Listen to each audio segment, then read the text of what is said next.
Sir, आज आपण जर बघितलं तर कुणाल कामरा प्रकरणात तुमच्या अध्यक्षतेखाली जी विशेष अधिकार समिती आहे त्या समितीसमोर सुनावणीची आज जबाब नोंदवण्यात आला का? आज काय प्रक्रिया पार पडली? ज्या पद्धतीमध्ये स्टँडअप कॉमेडियन कुणाल कामरा यांनी राज्याचे माजी मुख्यमंत्री व आताचे उपमुख्यमंत्री एकनाथ शिंदे यांच्यावरती व्यंग कविता केली होती, ते प्रकरण आपल्याला सर्वांना माहिती आहे. याबाबतीत माननीय प्रवीण दरेकर साहेबांनी विशेष हक्क समितीकडे त्याची तक्रार नोंदवली होती. त्यानुसार 2 ते 3 वेळा कुमार कामरा यांची हिअरिंग झाली.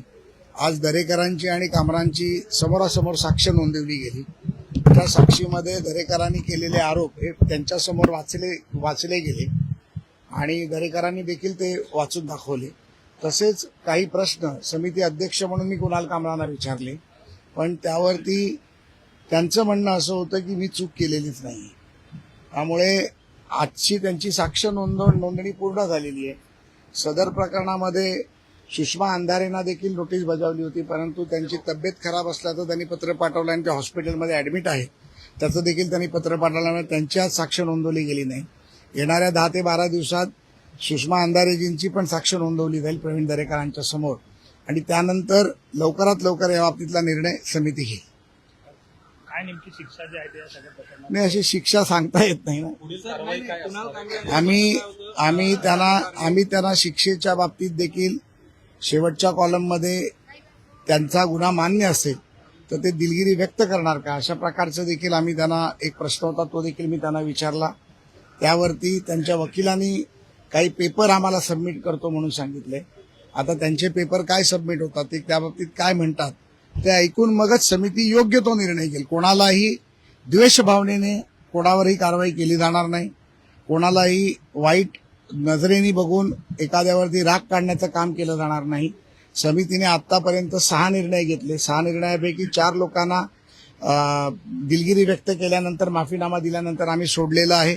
2 प्रकरणामध्ये मागच्या अधिवेशनात आपण पाहिलं असेल की त्यांना शिक्षा सुनावली गेली. त्यांनी सभागृहात येऊन दिलगिरी व्यक्त केली आणि एका व्यक्तीने दिलगिरी न व्यक्त केल्यामुळे त्याला 5 दिवसाची शिक्षा देखील झालेली आहे. त्यामुळे अशाच पद्धतीत त्यांना देखील एक चान्स कुणाल कामराला दिला गेलाय. आता पुढे एवढंच मी आपल्या माध्यमातून सांगतो की कुठल्याही द्वेष भावनेने कोणावरही कारवाई होणार नाही. पण त्यांच्या वागणुकीवरनं एकंदरीत जेव्हा तुमच्याशी संवाद साधला जातो तेव्हा वाटतंय तुम्हाला की ते येणाऱ्या काळामध्ये टी शर्ट वरती 1-2 वाक्य लिहिलेली होती.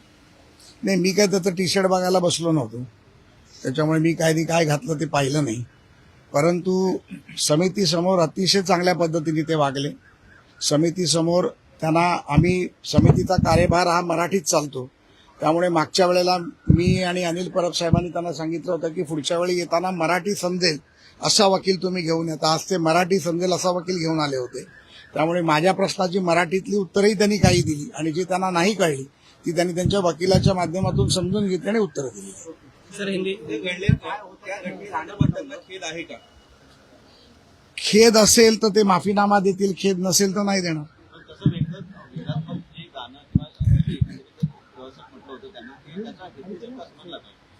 नाही, त्यांचं म्हणणं आहे की मी व्यंगातून गाणं निर्माण केलं.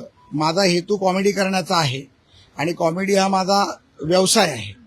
त्यामुळे मी ते केलं आणि लोकांना ते आवडलं म्हणून लोकांनी ते पाहिलं. त्यामुळे प्रथम दर्शनी तरी त्यांना कुठले त्याबद्दल स्वतःला चूक केली असं वाटत नाही.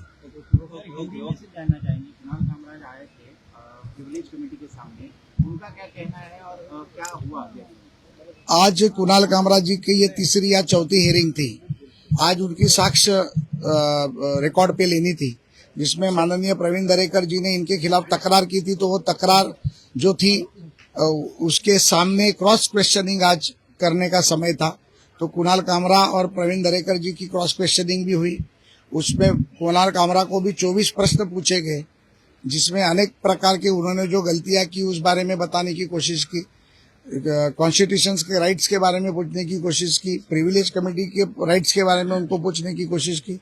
सारे प्रश्नों का उन्होंने उत्तर दिया और हमने उन्हें ये भी कहा कि अगर वो बिनशर्त दिलगिरी व्यक्त करते या माफी मांगते हैं तो इस बारे में समिति अलग तरीके से विचार करेगी. तो उनके वकील ने कहा है कि उनके इस बारे में वो उनसे चर्चा कर समिति को ईमेल के द्वारा और राइटिंग द्वारा भेजेंगे.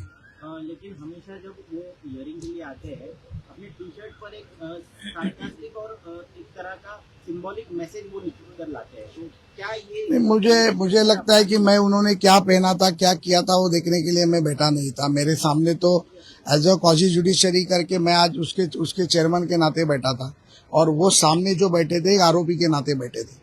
तो उनकी बात सुनना, हमने जो प्रश्न पूछे उसका उत्तर हम उनसे अपेक्षित करना चाहते थे।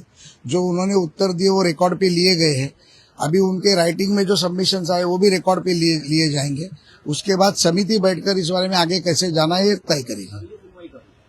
अभी 15 दिन के अंदर जल्द से जल्द 22 या 23 तारीख तक सुनवाई करने का हमारा इरादा है।